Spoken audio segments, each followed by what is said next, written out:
The biggest problem most of us face in life is selfishness or self-centeredness. We may not want to admit that, but it is true.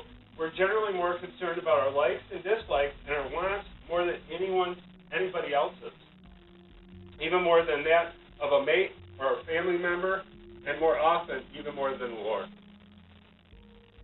We generally choose our will over the Lord. I'm not saying that we are totally selfish people.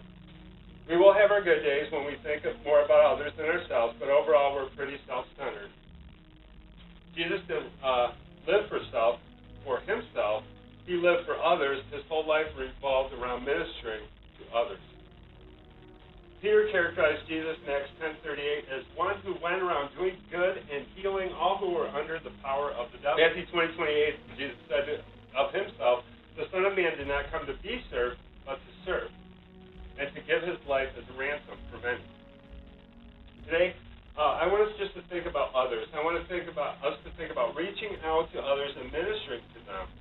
Because you always hear people say, "I don't have money, I don't have this, I don't have time, I don't have," but we're all given gifts, and those gifts are given to us to be used from God to help others.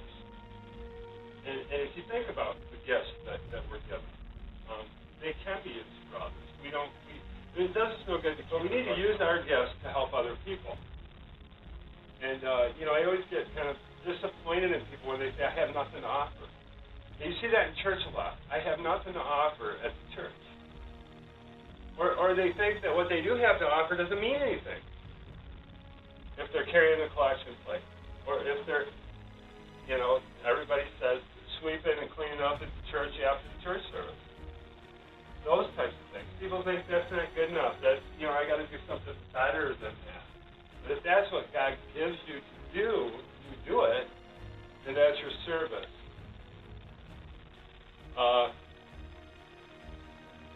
Let's see. The greatest thing we can do for what is the greatest thing that we can do for others? Anybody know? Exactly. Give them the gospel of Jesus Christ. That's the greatest thing all of us can do. If they come to believe in Jesus as the Christ and trust Him and surrender to Him, they will someday go to heaven. And that's the greatest gift we could give to anybody, or the greatest thing we could do for anybody. The text that I read, 126:6 in Psalm, tells the story about what it takes to share Christ. Matthew 28:19, Jesus said, "Go ye therefore and make disciples."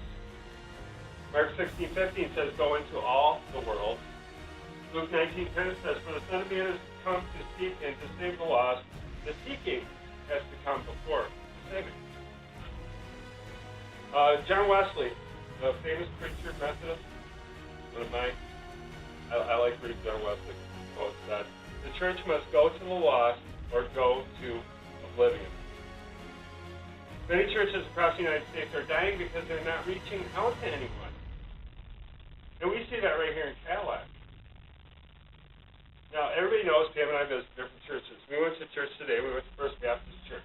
I go to all these churches, and I can't remember seeing hardly any of these people out in the community.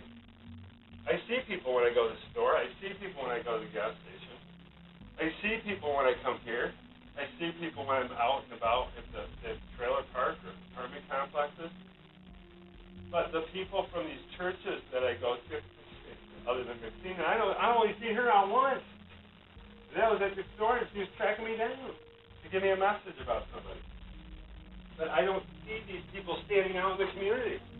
I don't see them. I meet people at churches, and I'm like, "You've lived here all this time, and I've never met you before?" And Cadillac's not a big community. It's not. You go to these churches, it's like, where did these people come from? Oh, John Wesley. If we want to see the church grow, then we must go in some form or fashion. Sinners aren't commanded to go to church on Sunday, but the church is commanded to go to the sinners. The going of the servant, we need to be goers in some form or another. And then second is the flowing of the tears. He who goes out weeping. That is what we need to do. We need to cry over the real things. We need to cry for the lost souls. We need to cry for those people that we see on TV that we know are lost. Like the trials that we see on TV, on True TV, or on HLN. We see these things going on, but it doesn't affect us in our heart. And it really needs to to affect us in our heart. Have we ever cried over people? Matthew 9:35 and 36 says Jesus went through all the towns and villages, teaching in their synagogues, preaching the good news of the kingdom, and healing every disease and sickness. When he saw the crowds, he had compassion on them. Whenever Jesus saw hurting, helpless people, he had compassion on them. What about us? Do we have that same kind of compassion? Have you seen any hurting, helpless people lately? Do you really look at them? Is your will for me to give this person money? Or if we know somebody's an alcoholic or a homeless person, that we just walk by without trying to do something? What does that say about us as Christians? We talk about it all the time. Christians seem to be so put off by people. They really are. Pam and I have been to churches, and we leave these churches, and we go to other churches, and we're totally cut off by the church that we were going to.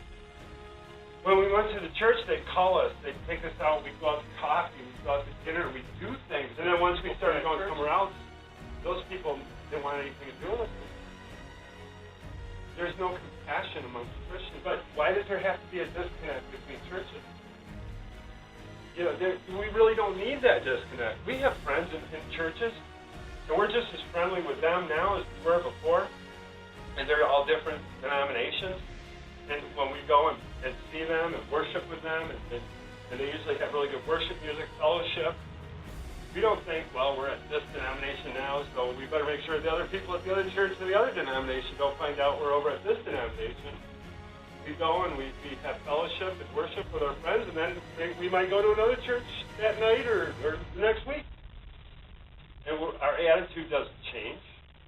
Our friendship. I tried hugging somebody that I knew today at First Baptist, and the guy would not hug me back. He was very put off by that. And I'm a hugger. Dewey knows I'm a hugger, and so does Scott. But I understand there's such a disconnect amongst Christians. No wonder we can't save the lost when we're not really finding ourselves. It's really too bad. I'm going to try to get through this. I got a few more pages here. But we need to get the compassion of Jesus Christ. We need the heart of Jesus for people that will cause us to go out and perhaps cause tears to flow in us. Number 3, the sowing of the seed. He who goes out weeping, carrying seed to sow. Farmers who don't sow seed don't get crops. In that kind of sense. We won't get a crop of souls without sowing some type of a gospel seed. So, and I've said this before, we need to know what we're talking about. We need to read the gospel. We need to read the Bible so that when somebody asks us something, the answers come like that. The word was preached everywhere. Romans 10:17 says, faith comes by hearing, hearing by the word of Christ. Faith comes by hearing the message, by hearing the Bible, the word, the gospel. And we need to be ready to preach it wherever we are. We need to live the faith, but at the same time, we need to witness whenever we are given the opportunity. And if we're serious about witnessing, God will give us the opportunity to witness.